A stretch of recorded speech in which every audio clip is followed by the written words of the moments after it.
Welcome student. We are going to read chapter land, soil, water, natural vegetation and wildlife resources from geography book in 8th class. In this chapter we will understand land resources, conservation of land, soil resources, water resources and wildlife etc. हम उन सभी के बारे में पढ़ते हुए उनका conservation के बारे में पढ़ेंगे और ये कंजर्वेशन कैसे किया जाता है, क्यों किया जाता है, उन सभी के बारे में अंडरस्टैंड करेंगे। It's okay. तो फर्स्ट पॉइंट हमारे पास आता है लैंड रिसोर्सेज। जो लैंड रिसोर्सेज की हम बात करें तो हम इस मैप के माध्यम से इसको समझ पाएंगे। देखिए हमारे पास जो ब्लू कलर शो कर रहा है वो सारा वाटर है और ये लैंड मास है। It means our earth has 30% land mass and 70% water body. It's okay. यानी कि 70% हिस्से पे हमारे पास पानी है और केवल 30% पे हमारे पास लैंड मास है। आप इसके अंदर अच्छे से देख पा रहे हैं। अब ये लैंड रिसोर्सेज है, इसके अंदर हमें पढ़ने के लिए मिलेगा कि हमारे पास इसमें पॉपुलेशन किस या इस लैंड का पर्पज किस किस काम के लिए ये यूटिलाइज होती है। तो आप लोग देखिए कि कुछ लैंड ऐसी हैं जहां पे ज्यादा पॉपुलेशन है। ज्यादा पॉपुलेशन का रीजन क्या है वो मैं आपको दिखा रही हूँ। ये एशियन कॉन्टिनेंट्स हैं। It's okay. एशियन कॉन्टिनेंट्स में हमारे पास जो साउथर्न पार्ट है इसका, इट मीन्स चाइना, इंडिया, ये जो एरिया है इसमें पॉपुलेशन ज्यादा है, डेंसिटी भी ज्यादा है और पॉपुलेशन भी ज्यादा है। China has first position on the base of A population and India has second position on the base of A population. अब आप देखिए कि दुनिया में सबसे ज्यादा चाइना के अंदर पॉपुलेशन है, दूसरे नंबर पे इंडिया में है। अब हम यहाँ इसके माध्यम से लैंड पैटर्न को यानी कि लैंड का यूटिलाइजेशन किस कारण से होता है उसके बारे में पढ़ रहे हैं। अफ्रीका कॉन्टिनेंट्स में भी ज्यादा पॉपुलेशन है, उसके बाद में ये एरिया है इसमें भी है बट इसमें कम है एशिया और अफ्रीका के बजाय। ये हमारे पास यूरोप कॉन्टिनेंट है बट नीचे जो अंटार्कटिका कॉन्टिनेंट्स आपको दिखाई दे रहा है, it is not use for a residence purpose. ये एरिया यहाँ पे पॉपुलेशन बहुत ही लेस पॉपुलेशन है, वो भी साइंटिफिक एक्सपेरिमेंट करने के लिए लोग वहां पे जाते हैं, रेजिडेंस वहां पे नहीं। It's okay. अब आगे मैं आपको बता रही हूँ ये डिस्ट्रीब्यूशन हो गया बेटा हमारे पास। अब लैंड रिसोर्सेज होता क्या है उसके बारे में पढ़ेंगे। तो लैंड रिसोर्सेज इट मीन्स हमने नेचुरल रिसोर्सेज के बारे में पढ़ा था, तो वही नेचुरल रिसोर्सेज में हमारे पास एक लैंड आती है। तो लैंड इट मीन्स जिसके ऊपर हम सर्वाइव करते हैं, जिसके ऊपर हमारा रेजिडेंस है और उसके बिना हम अपनी जो लाइफ है, अपनी जो इकोनॉमिक कंडीशन है वो उसकी ग्रोथ नहीं कर पाएंगे। इस प्रकार से हम इसके अंदर पढ़ रहे हैं। तो नेक्स्ट पॉइंट पे हमारे पास है लैंड यूज पैटर्न। इस लैंड का यूज करने का पैटर्न क्या है, अभी मैंने मैप में आपको दिखाया कि कुछ area has most populated area but कुछ एरिया ऐसा भी है जहां लेस पॉपुलेशन है। तो अब हमें यहाँ पे इस पैटर्न के बारे में पढ़ना है कि लैंड का किस किस काम के लिए यूज होता है। तो हमारे पास इसका यूज फॉरेस्ट्री के लिए होता है,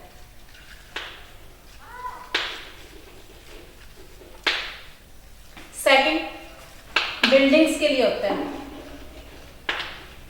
थर्ड केनाल्स के लिए होता है और कल्टीवेशंस के लिए होता है।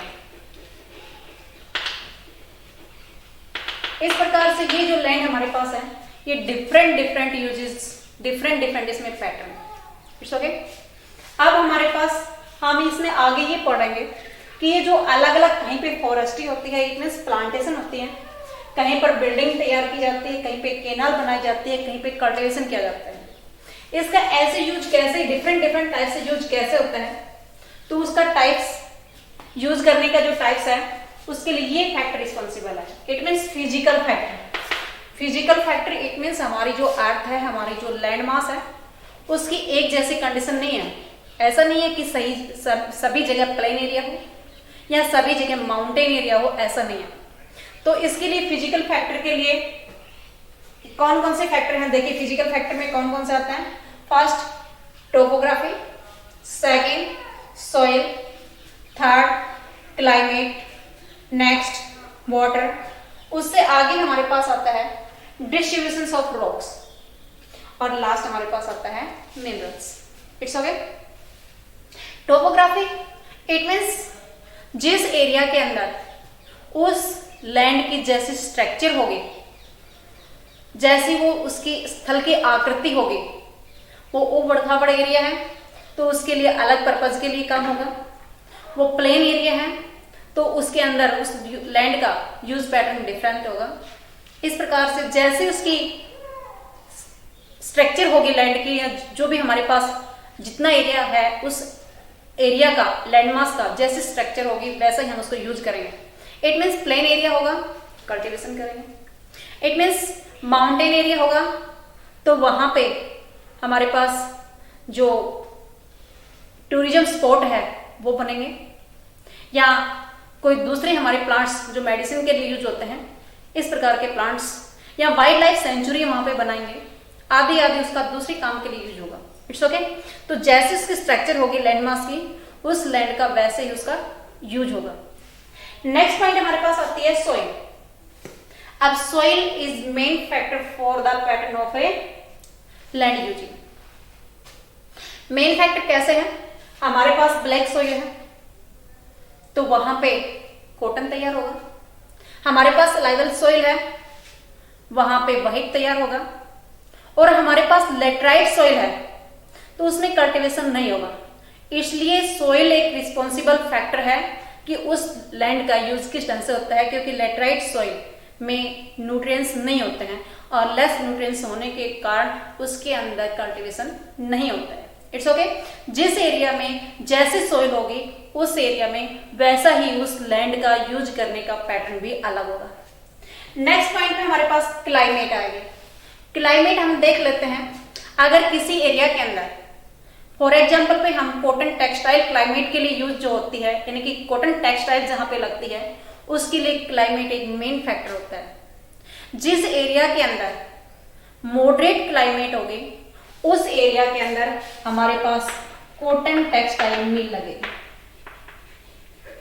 कॉटन टेक्सटाइल मिल क्यों लगेगी, क्योंकि उस एरिया के अंदर मॉडरेट क्लाइमेट होगी और मॉडरेट क्लाइमेट होने के कारण उसके अंदर जो थ्रेड तैयार करेंगे वो लेंदी तैयार होगा और वो टूटेगा नहीं। इसलिए जिस एरिया में जैसी क्लाइमेट होगी उस एरिया के अंदर उसी प्रकार से उसका यूज करने का पैटर्न होगा। इट मीन्स मॉडरेट क्लाइमेट में अलग टाइप्स की कल्टीवेशन होगी, अलग टाइप्स की क्रॉप्स होगी, या मॉडरेट क्लाइमेट के अंदर हम उसमें कॉटन टेक्सटाइल जैसी भी मील सेट कर सकते हैं। ओके। नेक्स्ट पॉइंट पे हमारे पास वाटर आता है। जिस एरिया के अंदर वाटर ज्यादा होगा वहां पे कैनाल बनाई जाएंगी। इट मीन्स जहां पे रिवर्स होंगे तो रिवर से कैनाल की कनेक्टिविटी होगी, तो वो हमारे पास जो लैंड है वो किस काम के लिए आ गया, कैनाल्स के लिए आ गया। या फिर जहां पे ये वाटर जहां पे ज्यादा होगा वहां पे इंडस्ट्रीज सेट हो जाएंगी, जहां उस इंडस्ट्रीज की वाटर की रिक्वायरमेंट फुल हो जाएगी। It's okay. नेक्स्ट पॉइंट पे हमारे पास आता है डिस्ट्रीब्यूशन ऑफ रॉक्स। रॉक्स की डिस्ट्रीब्यूशन के हिसाब से भी हम वहां पे उसी ढंग से उसका यूज करेंगे। रॉक्स इट मीन्स हमारे पास 3 टाइप्स की रॉक्स हैं। इग्नियस रॉक्स हैं, मेटामॉर्फिक रॉक्स हैं और सेडिमेंट्री रॉक्स हैं। जहां पे सेडिमेंट्री रॉक्स हो गई तो सेडिमेंट्री रॉक्स जब होगी जब लेयर में हमारे पास से जो सोइल डिपोजिशन होता है उसको सेडिमेंट्री रॉक्स कहेंगे। तो वो कहाँ होगी, वो वहां होगी जहां पे फर्टाइल सॉइल मिल जाएगी। इट मीन्स जहां सेडिमेंट्री रॉक्स होगी वहां पे फर्टाइल सॉइल मिलेगी और फर्टाइल सॉइल मिलेगी वहां पे कल्टीवेशन होगा। इसलिए रॉक्स का इसमें मेन फैक्टर है उस सॉइल को यूज करने का पैटर्न। मिनरल्स हमारे पास जो हमारी अर्थ की अंदर की जो एक्टिविटी होती है, यानी कि उसकी अर्थ क्यों होता है या फिर उसकी प्लेट डिस्टर्ब होती है तो उसके कारण नीचे से मटेरियल बाहर आता है। उस मटेरियल के साथ हमारे पास आयरन और गोल्ड, सिल्वर आदि आदि जो भी मिनरल्स हैं वो आ जाएंगे। तो जहां पे ये मिनरल्स होंगे वहां पे माइनिंग का काम होगा, दूसरा वहां पे उस लैंड को यूटिलाइज दूसरे पर्पज के लिए यूज नहीं कर सकेंगे। It's okay. तो ये हमारे पास है फिजिकल फैक्टर जिसके कारण हमें लैंड का अलग अलग टाइप से यूटिलाइज करता है। अब हमारे पास लैंड है वो 2 टाइप से डिवीजन है। एक हमारे पास है वो भी ओनरशिप बेस पे। किस बेस पे? ओनरशिप बेस पे। ओनरशिप बेस पे इसको कैसे डिवाइड करते हैं आप देखिए।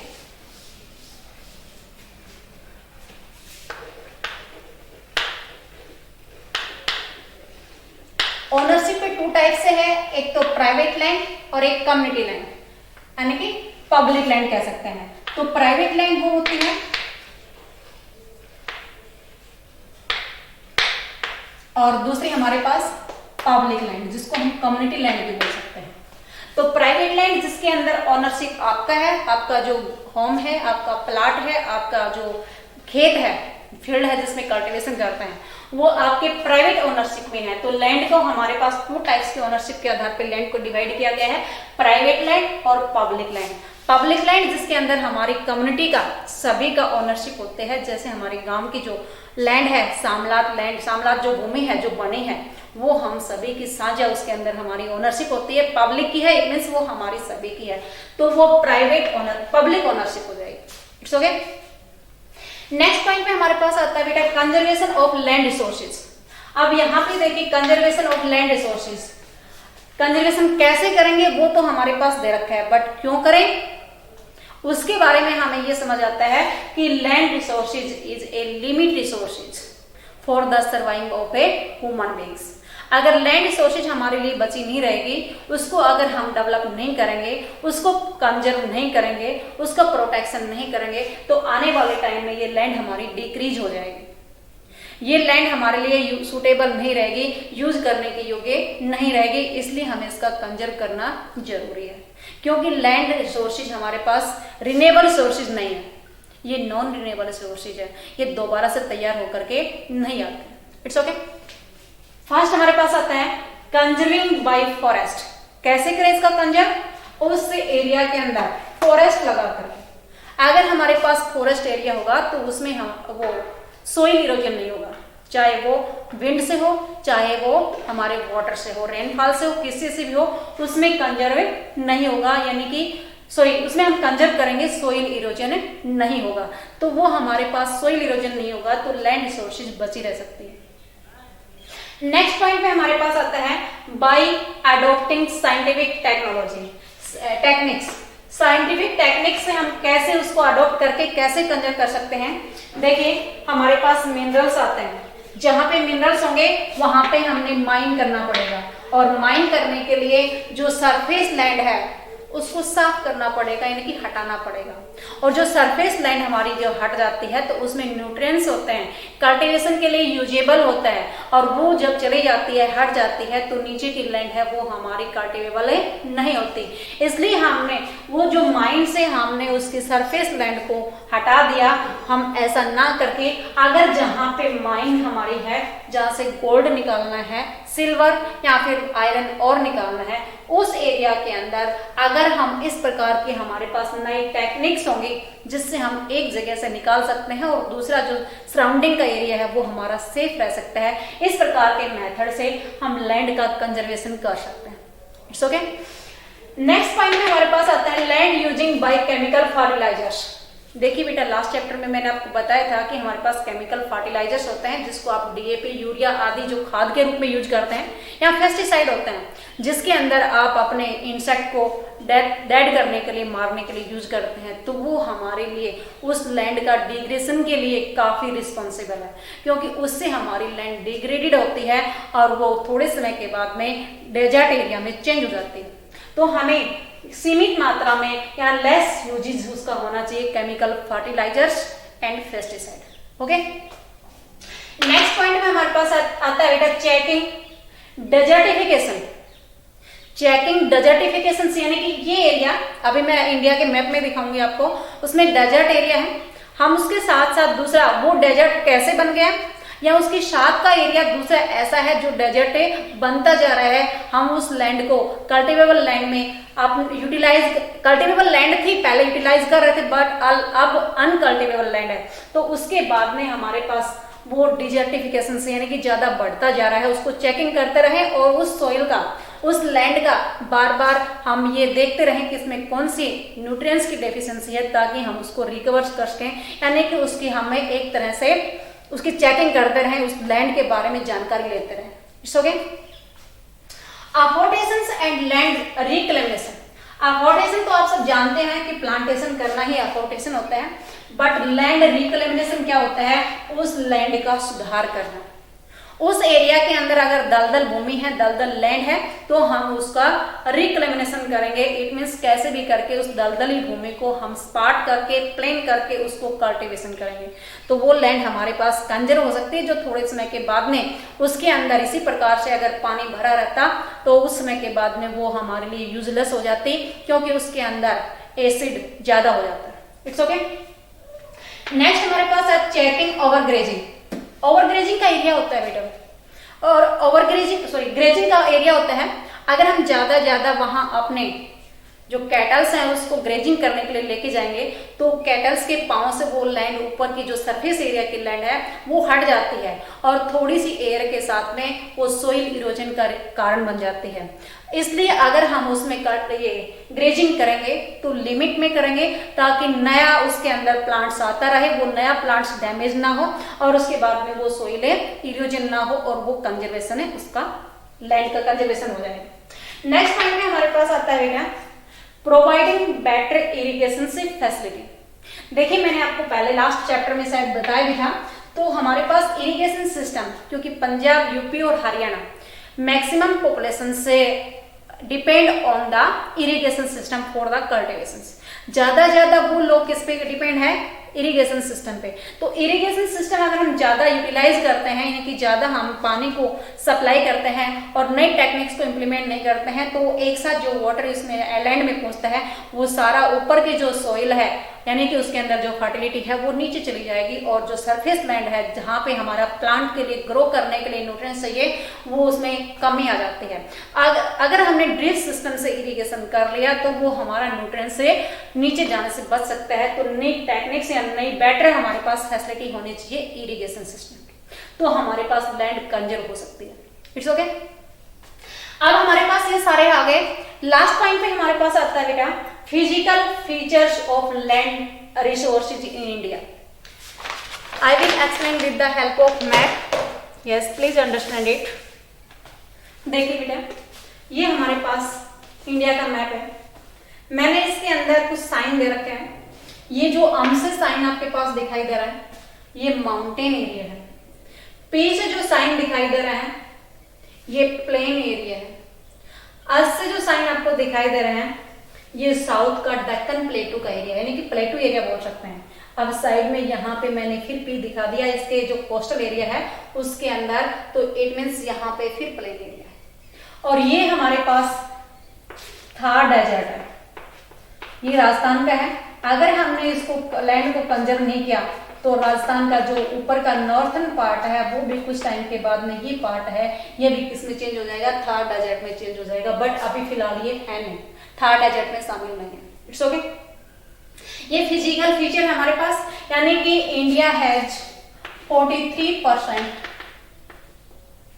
Plain area, 30% mountain area and 27% प्लेटू area.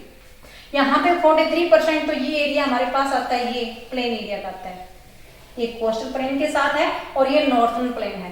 इस एरिया के अंदर कल्टीवेशन की जाती है, यानी कि मैक्सिमम पॉपुलेशन यहाँ पे रहती है।